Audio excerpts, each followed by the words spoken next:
Footworks, it's Caner Tip Tuesday, and today we're looking at how to create your cane safe space. It's not as easy as you think it is because you have different ranges. Often overlook this topic that I'm going to cover today. Stick to the end of the video because I'm going to give you an invaluable bonus tip on this topic. I'm Joe Robaina from American Cane Self-Defense, and before we get started, a warm welcome to those of you who are here for the first time. Go ahead, there's two things you want to do straight off the bat. If you like the content, hit the subscribe button, just click on that, and the little bell icon so that you don't miss any future content, and do this right now. Avail yourself of the no-cost, it's a free resource, the no-cost cane clarity call by texting the letters CCC to 305-745-7839. In less than 24 hours, we will be with you on a phone call, giving you an actual blueprint as to how to go about your cane training based on your interest, where you are right now, and have a conversation. We'll answer all your questions regarding cane training and cane culture in general, so that it saves you tons of time, funds, and frustration because you get it right from the onset. So one of the, without a doubt, one of the advantages of the cane from a physical perspective is the fact that it gives you the reach advantage. Now, it's not as easy, especially if you're not trained, how to keep that distance and what happens, because there's three different ranges. Now, three ways that we can maintain and create that safe space. One of them is through the use of the tool, maximizing the tool itself. We'll look at that. The second way of doing that is through the footwork. And the third way of doing that, believe it or not, is by using your opponent. And there's a way that we can do that. I'm going to essentially focus on the first two, and this will be a two-part presentation. Today I'll focus on the cane. Part two will focus on the empty hand translation of what we're doing here today, so as not to make for an extra long video. So three ranges, I like to call them. You have up close, right? This is real close in here where he's able to grab me and take control here. There's a mid-range, right, where he can go ahead and reach out and boom, I'm within that range. And then where you're out here, right, at the longer range. And out of the three, the one I don't like to get caught in is right in here in this mid-range, because this is where when he throws that shot, if my mechanics are not real good, he can still get through. You see it getting there, even though you hit, still not getting through. If you're here for the first time, the cane in essence is, whether it be hardwood or aircraft grade aluminum like the Raven, which, right? It's an impact tool. It seeks bone. I don't have an interest in striking, poking here to the belly or muscle or hitting soft tissue. I really want to destroy the limb and go to the bony area. So keep that in mind. If I'm up close and he throws a strike, that's not going to be very effective for him. If I can move away from that strike, that's not going to be real effective either.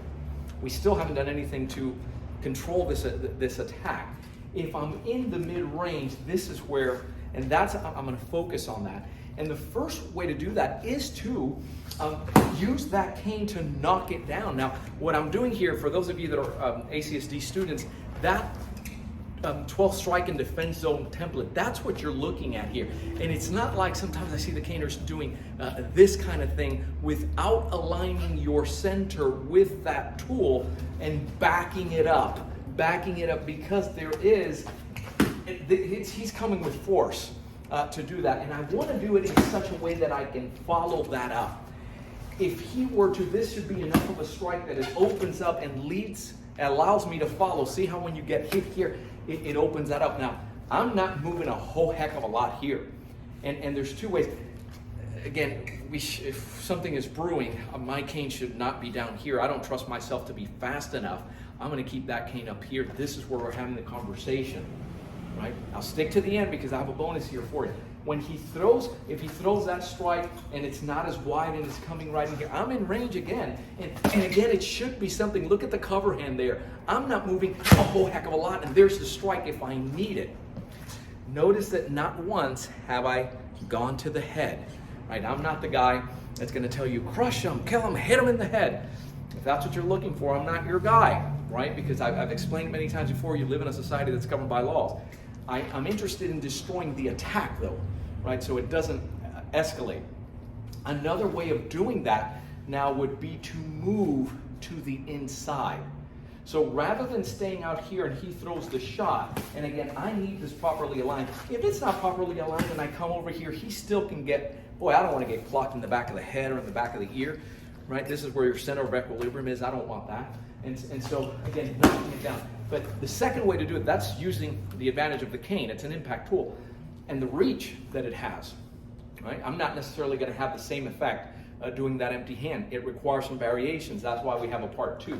What about the footwork, right? So if I'm in here, and those of you that move in the foot, a lot of times you'll see this movement, right, where you're moving to the inside.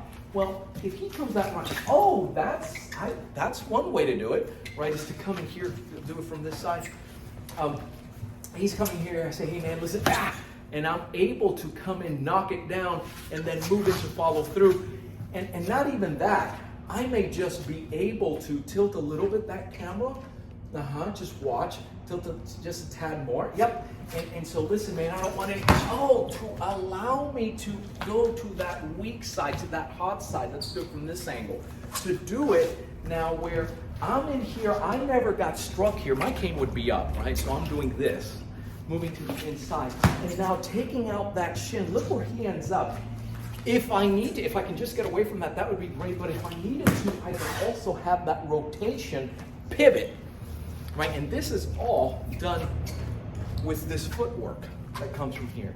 Again, when you see this in the flow, this kind of movement that allows you ACSD, that's the heart of ACSD, is that footwork, which is a departure from just a straight up and down or even angular patterns to where now there's that blending motion, right? And so tied into that, you have different ways of responding. One where I'm very settled, I'm not moving around. Maybe I don't have the luxury of being able to move around, very earth-like as an element, and I'm watering things down, including with my verbals. Hey man, listen, you're right, I don't want to. The other one is where I'm just getting out of here, which is what you just saw. Now let me give you, you've stuck with it thus far. Let me show you something. Before this bruise, if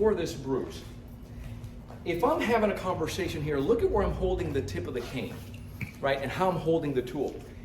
If I want to go ahead and have him come to this side, because you're saying, well, you don't have any control. You're right, I don't have control over him, but I can influence with the tool where it is that he might be striking. How do I do that? Well, if you're looking at it here, do you want to punch through this cane, or if I do this, that's telling you, you're registering, boy, that's my opportunity. But I may be doing that just on purpose because see, there's no visual disturbance there. He thinks this is wide open when in essence, that's how I'm gonna come, right? If I want to do the same thing, I'd rather him come here. If I'm holding this, he's not gonna punch through here. See how I'm talking here? He's more, he thinks he's got it here when in, sorry, you all right with that?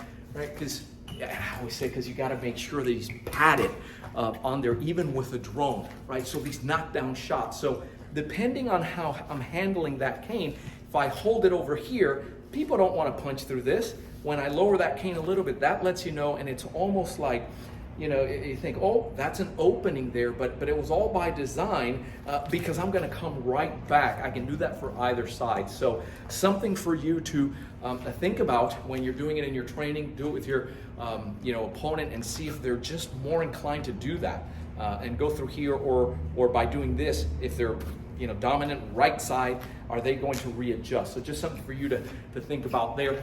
And again, this is all part 2, which we'll do next week. I'll show you these same concepts, but I'll show you how they translate into the empty hand. ACSD from day number 1 has always had taught as well the empty hand translations. Speaking of that, fall 2022, that's what you want to text.